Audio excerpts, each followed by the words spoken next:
यदि दशवांश दे रहे हैं तो आज सतर्क रह जाएं, दशवांश ना दें। अगर आपका पास्टर आपको कहता है कि दशवांश देना है तो मैन ऑफ गॉड एक वचन मुझे बता दे दशवांश के बारे में, तो मैं प्रीचिंग करना बंद करूँ। और तमाम जितने भी विश्वासी हैं उन सभी से मैं कहना चाहता हूँ,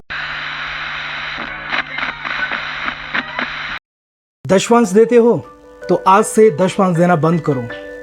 यदि आपका पास्टर आपसे कहता है कि दशवांश देना जरूरी है तो उसकी बात को इग्नोर करो।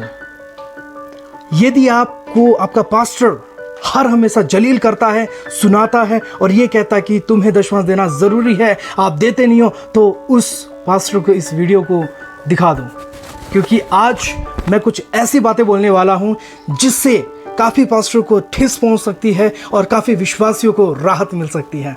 तो जल्दी से इस चैनल को सब्सक्राइब कीजिए, लाइक कीजिए, शेयर कीजिए। यदि आपको अच्छा लगता है तो कमेंट में आमीन ज़रूर लिखना। पुराने नियम की अगर मैं बात करूं तो पुराने नियम में कहा गया है इज़राइलियों को कि तुम्हें अपना 10वां अंश जो है वो परमेश्वर के भंडार में लेके आना है। पुराने नियम में कहा गया है कि तुम्हें अपना भंडार जो है, जो भी कमाई का 10वां अंश है, वो परमेश्वर के भवन में लेके आओ। आज हम एक महत्वपूर्ण विषय के बारे में बातचीत करने वाले हैं और दशवांश के बारे में। बहुत से लोगों के मन में बहुत सारे प्रश्न होते हैं इसके प्रति कि दशवांश हमें क्यों देना चाहिए, क्या देना चाहिए, ये ब्ला ब्ला ब्ला बहुत सारी चीज़ें।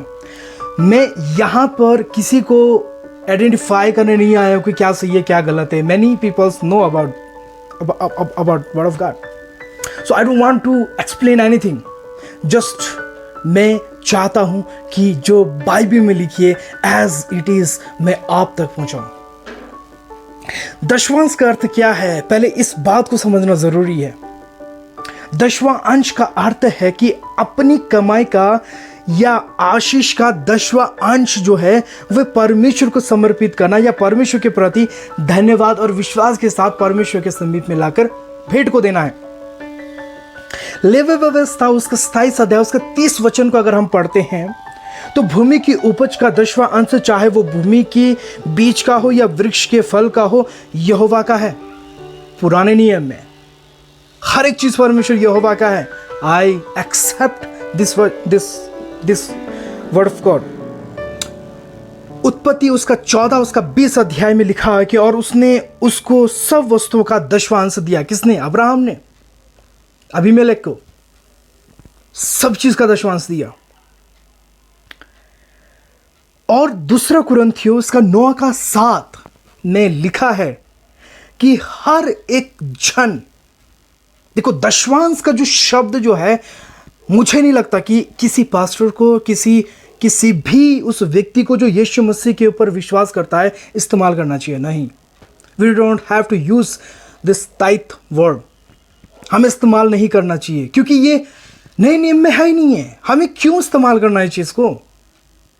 हम वही, क्योंकि यीशु मसीह ने व्यवस्था को तोड़ने के लिए नहीं बल्कि उसको पूरा करने के लिए धरती पर आए थे। तो परमेश्वर ने, प्रभु यीशु मसीह ने कुछ नियम और कानून भी बनाए। उन 10 आज्ञाओं को तोड़कर यीशु मसीह ने सिर्फ और सिर्फ 2 आज्ञाएं बताई है। लव योर नेबर, जैसे तुम अपने आप से प्रेम करते हो वैसे तुम अपने पड़ोसी से प्रेम करो। और पहली आज्ञा यह है कि तुम अपने परमेश्वर अपने पूरे शरीर, प्राण और आत्मा के साथ प्रेम करो।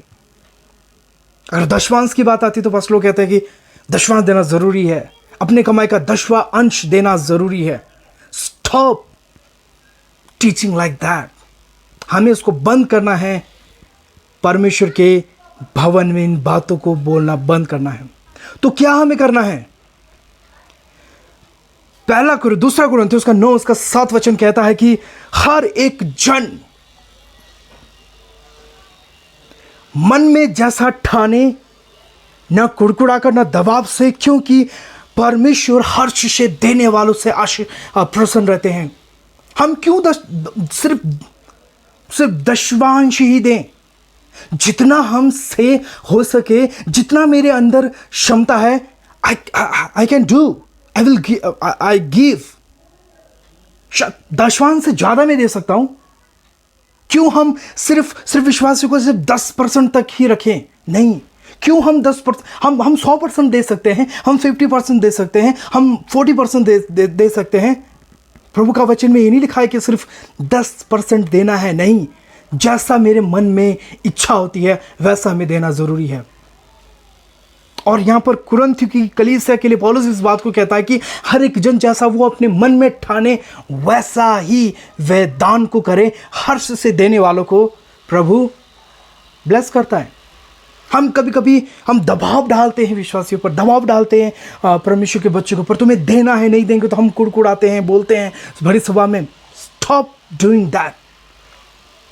अगर उसके पास नहीं है इट्स ओके, लेकिन इस ओके का मतलब ये नहीं है कि if he have and he is not like giving.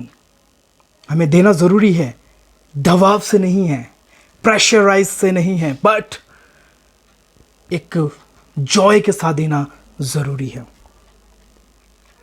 और दूसरी बात, मत्ती 23:23 में लिखा है, तुमने व्यवस्था की बड़ी बातें अर्थात न्याय, दया और विश्वास को हमने छोड़ दिया है। इसलिए हमें उन बातों को याद करने की ज़रूरत है। पुराने नियम में मानते थे, I accept that, Old Testament में उस सारी बातों को लिखा है, लेकिन नए नियम में क्या लिखा है इसको जानना ज़रूरी है। नए नियम में कहा है कि हर्ष से देना है, बिना कुड़कुड़ाए देना है। इवन दो यदि तुम्हारे पास सब कुछ है, अगर तुम सब कुछ भी देते हो प्रभु के लिए, तो वो भी एक्सेप्टेबल है।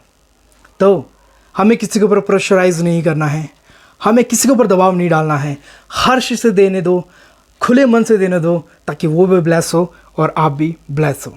तो मेरा कहने का मतलब ये है कि दशवांश शब्द को हम प्रयोग ना करें, बट हमें यह कहना है कि जितना हम बोते हैं उतना ही प्रभु हमें ब्लेस करता है। यदि आपके पास सब कुछ है, हम सब कुछ हम दे सकते हैं। याद करें उस विधवा औरत के पास कुछ भी नहीं था, सिर्फ 2 सिक्के थे। प्रभु ने कहा इसने सबसे ज़्यादा दिया है। May be in your church, may be you जो मुझे देख रहा है, शायद आपके पास सिर्फ 2 सिक्के हों। अगर वो 2 सिक्के भी आप प्रभु के भवन में डालते हैं, उन 1000 करोड़ रुपए से भी बढ़कर वो 2 सिक्के महत्व रखता है परमेश्वर के लिए। I am not preaching right now. I am just saying as it is what word of God says. जो प्रभु का वचन कहता है वही मैं आपसे कहना चाह रहा हूँ। तो stop giving tithe.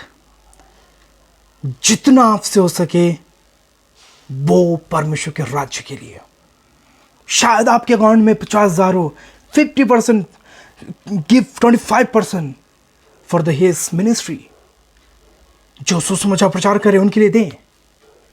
So that is my point, so that is my goal to share the word of God. वो मेरा एक उद्देश्य था कि मैं परमेश्वर का वचन आप लोगों के बीच में जाऊं। तो क्या चूज करेंगे, टाइप या जितना आपसे हो सके? चॉइस आपका है। सी यू एक और वीडियो के साथ, तब तक जय मसीह की, प्रेज लॉर्ड। ध्यान रखिएगा।